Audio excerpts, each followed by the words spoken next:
Be irrationally generous. Why? Hi, I'm Earl Lee. Join me for a talk where the early birds catch the early talks. This is Early Talks.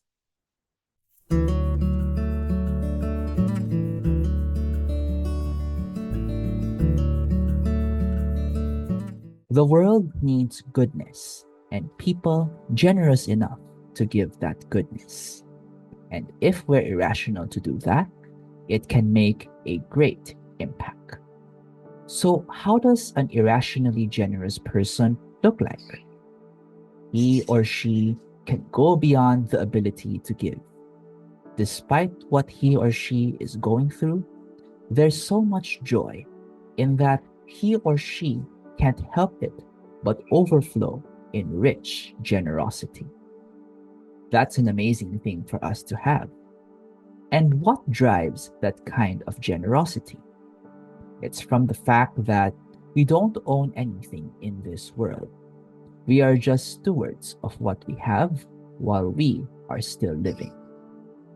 In knowing this, irrational generosity protects us from our selfishness. And not just only selfishness, but also greed, materialism, and covetousness. Not only irrational generosity protects us from selfishness, but also prepares us for success. Success is more than what you think. Success can be a blessing. If your goal is wealth, fame, or power, there's no doubt about the comfort they bring to have better lives. But success can also be a burden. Think about how you were able to succeed your goals.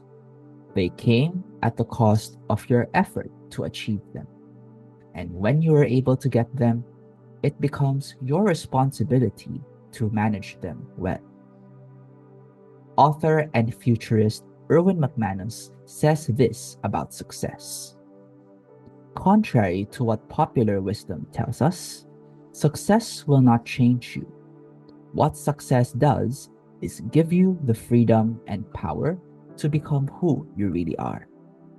You will not become generous when you are rich if you were not generous when you were poor. You will not have integrity when you are in power if you did not have integrity when you were powerless. You will not be humble when you gain fame if you did not have humility when you were anonymous. Success only magnifies what is already within you.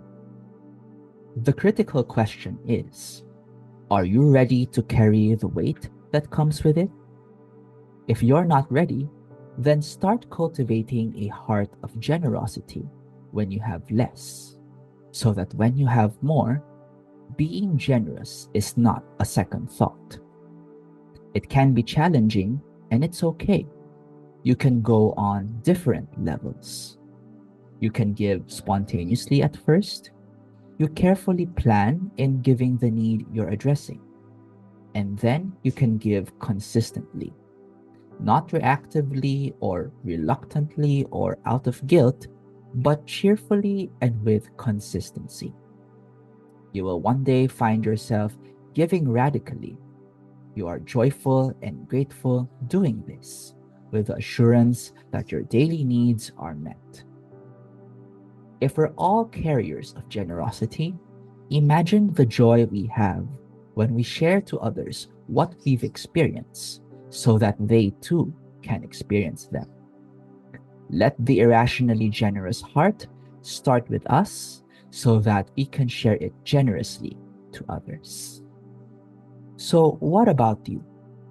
How generous are you? Are there things hindering your generosity? What are your plans to become irrationally generous? Thanks for joining me. Until next time, I'm Earl Uy, and this has been Early Talk.